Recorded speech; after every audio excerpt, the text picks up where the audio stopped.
Listeners, here's a feeling a lot of people have on Sunday night, and almost nobody talks about honestly. It's not a quiet dread, it's not a depression, it's something quieter and more persistent than both. It's a feeling of being good at what you do and not caring that you are, of showing up, performing, delivering results, and walking away feeling like none of it was actually yours. So today's guest has a name for that feeling. He has a map out of it. And he has spent decades across three very different careers, like figuring out exactly what it takes to find work that doesn't just succeed, but fits.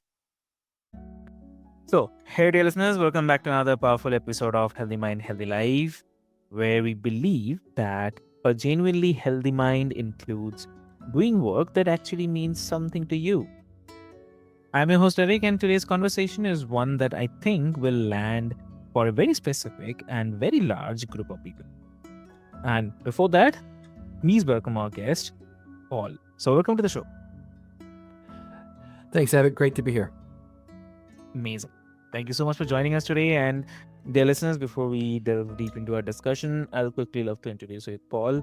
So, Paul is the author of the upcoming book, Find Your X Factor. Follow your personal treasure map to purpose.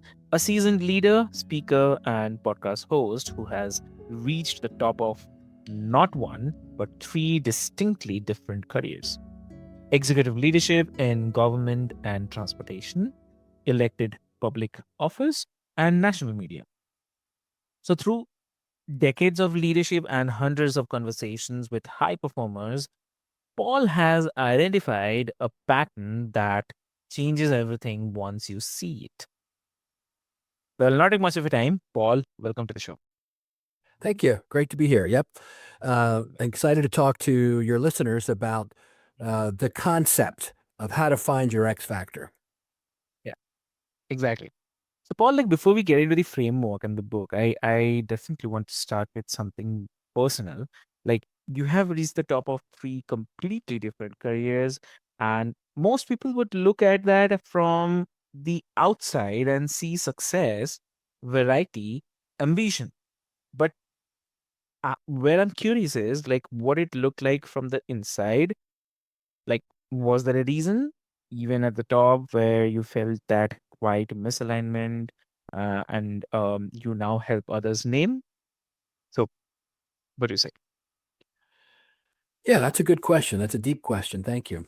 So, mm, I spent my career basically refining and honing down to what Mm, my true passion was that intersected with my interests and skill sets.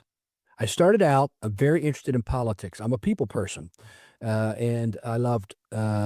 My dad's a minister, and so I, saw from him the connection he had with people, and it just became ingrained in me as a young man. And so I got involved in politics as a teenager, and loved the part of it where I connected with people, where I was able to give speeches and talk to people, and I really wanted to make an impact on my world. And so I ran for office when I was 21, and I lost for political local office called county commissioner here in Maryland, where I'm at, which is near Washington D.C. Um, but through that, I met a guy who ran what we called our Office on Aging, which was programs for senior citizens. And I really wanted to be in local government, and that's why I'd run to be the local county commissioner. And while I lost, he liked me and thought I was a great young man. Just actually, I was still in college when I ran. But afterwards, he said, "Hey, we have a new transportation position coming open in the county. We take people to the doctors and to senior centers, et cetera. And we need somebody to manage that. I got a 1 year grant for a coordinator. Would you be interested in the job?" And I said, "Sure." It's really, I wanted to be in local government. So I kind of fell into this career of public transportation, okay. and then for the next 30 years worked my way up in the industry and became then at the end, the head of Mm, my state transit. So during that time, though, I continued to do the things I loved, which was I had a radio show, a talk radio show on local radio called Comfort's Corner. That's my last name, Paul Comfort. And I would interview people on it. And I still kept that kind of speechy, talking and speaking. And so Uh, then later on, I was able to actually run for office again and win, this time as a county commissioner, being elected official in my 40s. And then during that time, I kept working on communicating. I had two jobs where I was the CEO of two different county governments in Maryland. And both jobs, I started local cable TV channels, public education and government channels. And then when I was CEO of the state MTA, basically in charge of the transit system of Baltimore City, I started America's only FM radio station run by a transit Oh. agency. And so I kept leaning into that, Avik, this public communication side. I always leaned toward that in all my jobs, and that's what I saw. And so when I retired, I found a job where I could still do public transportation where I had some expertise, but also Hmm. almost full time use that expertise to do public communication. And that's why I started the Transit Unplugged podcast and now the Hmm. Transit Unplugged TV show and Transit Unplugged live events, live panels all over the world from Dubai to Sydney, Australia to Los Angeles, and Hmm. became the number one podcaster in the world on public transportation. Our show is heard in 100 countries. Wow. And we have millions and millions of views on our YouTube page, and turn it into kind of an Anthony Bourdain style travel show with public transportation as the centerpiece of communities that we visit when we show you their food, fun, and culture. So that's what it looked like from the inside. From the inside of rising to the top of public transportation, being CEO, and in 2016, I won the award, the top award for any individual leader in public transportation, the ASHTO President's Award, and then to become a county executive, a county administrator, a county commissioner, the highest in local government, and now in new media. And I've also Hmm. published 6 books, and 4 of them have gone to #1 on Amazon. And so all on public transportation. So kind of this 3 different careers, but all focused really on my interests and my abilities. And it was that intersection that I kept pushing toward. And that's what I want to talk about today, some, is how you can lean more into what makes you feel like you're alive, the thing you love to do without having to blow up your life or restart your career. That's amazing. Yeah. And what I appreciate about that is that you are not positioning yourself as someone who always had it figured out. And kind of you are pointing to the same gap that you now help others close from the inside of the experience. And I think that's why the conversation will land differently than most career advice, right? And uh, there's a, I would say for the misconception part, I would love to come up. Like there's a piece of advice that has been given to people for decades: follow your passion, right? Yeah, that's right. And it's so it's I would say well intentioned. It's everywhere, and for a lot of people, it has been genuinely, I have to say, unhelpful. So Yes. where you have said something more nuanced and I think more useful, that that fulfillment doesn't come from chasing passion alone, and but from aligning what energizes you with what you are built to do well. So what is the difference? I mean, why does that distinction matter so much? Yeah. Well, I'll give you an example. So when I was younger in college, I had a band, a music band, like a rock band, and it was Okay. called Sons of Thunder. We were a good band. I played piano, keyboard, and sang. We had guitars and bass and drums and background singers and a light show and a sound band and all that. Mhm. We had 30 or 40 people involved in the whole process with friends helping out, et Mm. cetera, and a good 10 people in the group. And so we traveled around. We made a record. This was back in the late 80s, early 90s. And I had a good friend whose name was Don, and Don wanted to sing. He had a passion, Avik, to sing. I really, really want to Mm. sing. And but Don was a terrible singer. He could not carry a tune to save his soul. I mean, he'd be like, it was really bad.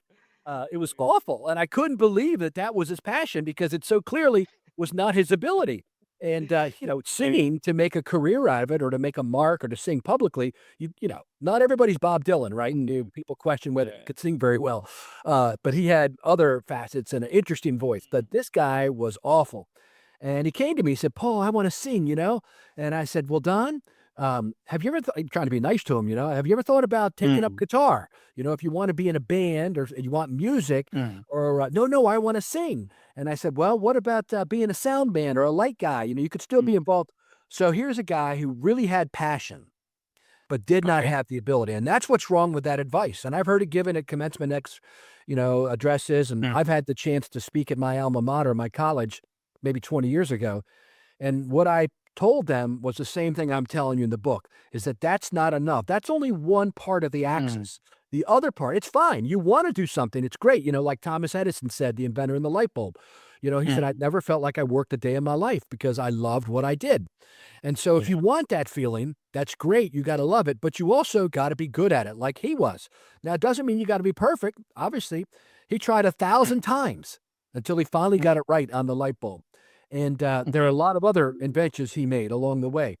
And it was Mhm, persistence, but he had the skill set to be an inventor. He understood things. And so that's what we talk about in the book is, can you find, that what are your hobbies? What are your interests? What do you love to do when you're not even being paid for it? And mm, narrow that down, boil that down to its core essentials. For me, it has mm, always been, even my love of politics is largely is my connection with people through communication. And mm, so that's my interest. But now I need to find a place where I can cross reference it to skill sets. For me, for a long time, it's been public transportation. But along that line, I've also taught a lot of leadership classes. I've probably read 100 books on leadership. I've lived it. I've risen to the top of major organizations. And so uh, that's where my skill set lies. And so that's what this book is about. That's what my podcasts and TV shows are about. It's about cross referencing both those things. So, like Don, you have mm, to be able to not only have an interest in it, but you also have to have at least some raw ability that you can train. So that's the mm. difference. Exactly, exactly. I really love that. And thank you so much for explaining in such a very practical and easier way.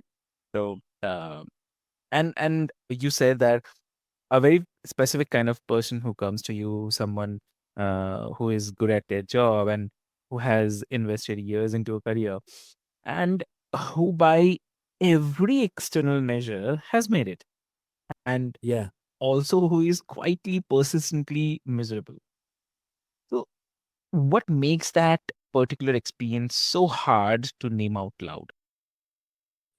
Yeah, so there are many people who what I call, they work for they're working for their paycheck, right? They're Mm, maybe living for the weekends. They have hobbies. They like to ski, or they like to, yeah.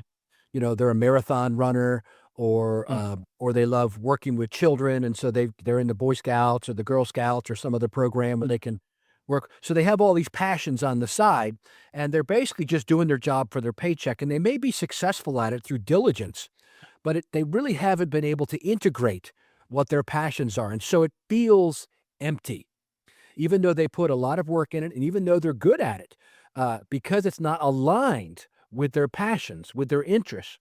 It doesn't feel fulfilling.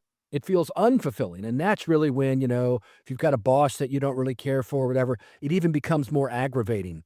And so the book, which is coming out August 11th, Find Your X Factor, it and this lesson that I'm teaching today is not really about starting over. So for that person, whether you're, midway through your career or even if you're further along, maybe you're in your 50s and coming to the end of your career, you yeah. don't have to start over again. You don't have to, Mm, quit jobs and go to another job, I don't believe. You really just have to uncover what's been there all along, and you can find that, like I did, mm, by analyzing what am I interested in, and then is there opportunities at my current work mm, to work in that field? So I'll give you an example. When I was in transportation full time, I used to manage a call center. It's in Washington D.C. People would call in and book rides on the vans, which were for people that were elderly or people with disabilities. We'd go pick them up. We were the fourth largest paratransit system in America. We did about 8,000 trips a day. We had 12 bus garages all around the Washington, D.C., Virginia, Maryland area. And I managed for a long time the operations, and then later I managed the call center. When I was in the call center, we had constant employees coming in. We had about 100, 110 employees there, reservationists, schedulers, dispatchers, quality assurance people, all that. So we had a constant stream of people. About every month, we'd have, 10 or 20 or 30 new employees, and some would quit. It was a high turnover job. And we really didn't have anybody dedicated to training them for the orientation and the training. We had people who could do the technical skills on the computer, but not the overall class about what we do, why this is important, and all that. So I volunteered because I love public communication. And I felt my job wasn't fulfilling because I was out on the call center floor managing 17 supervisors. We were a 24-hour a day, 7-day a week operation. And that was all well and good. I had the technical skills to do it, but my passion was to stand in front of a group of people and teach them. And so I said, you know what? This is what I love doing. And even though it's more work and I'm not going to get paid anymore for it, I'm going to do it so I feel fulfilled on the inside. So I did. And I loved it. And they loved it because I was speaking with passion. And I've been able to take that now. I'm a professor or an adjunct faculty member at a big university here in America called Villanova University in Philadelphia. And Okay. it's a school for engineering, for transportation engineers. And I wrote a course for them, for their graduate students, their master's and doctor's level students, and taught it last year. It was a big success. And they asked me to come back again this fall and do it again, based on my book, The New Future of Public Transportation, as the textbook. And so once again, I'm leaning into that. So that's what I would encourage people who are your listeners Mhm. today, who may be, midway through a career and don't feel fulfilled. The job market isn't so sure, so you don't want to jump out of the frying pan into the fire, as they say. You don't want to quit your job just because you don't feel fulfilled there and then take a long time to get one. Instead, why don't you stay where you're at right now and just look for opportunities that you can volunteer to utilize your skill set, to utilize also what interests you, where your passion is. See if you can figure that out. Mhm. And at the end, I'm going to give people an opportunity to take an assessment for free for your listeners, where they can go online and take an assessment and figure out what is their X factor. And that will help you as you move toward living a more fulfilled work life. Exactly. Amazing. So, I'll quickly love to ask you one more thing. Like for the person who is listening right now, who has been quietly carrying that feeling for years, and um, you say that who is good at their job and exhausted by it, who has the salary, the title, the persistent private sense that none of it is quite right, who doesn't know where to begin, what would you most want them to hear from you right now? So Hmm. I think the best thing they could hear from me now is to unplug. Um, Yeah.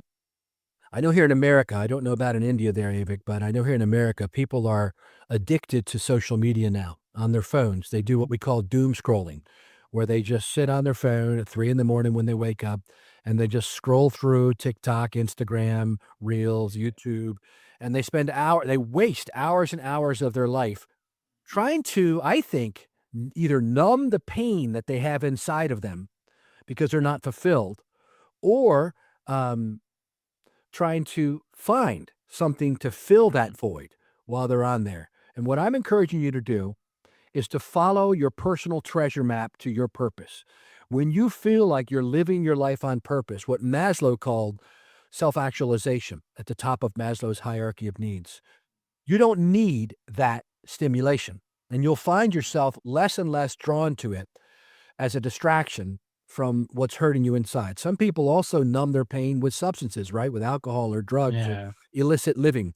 And it's because I believe that there's an Mhm. emptiness, a longing inside. I believe that we are hardwired by our creator to have certain interests and certain abilities. We have a bent inside of us to bend towards something.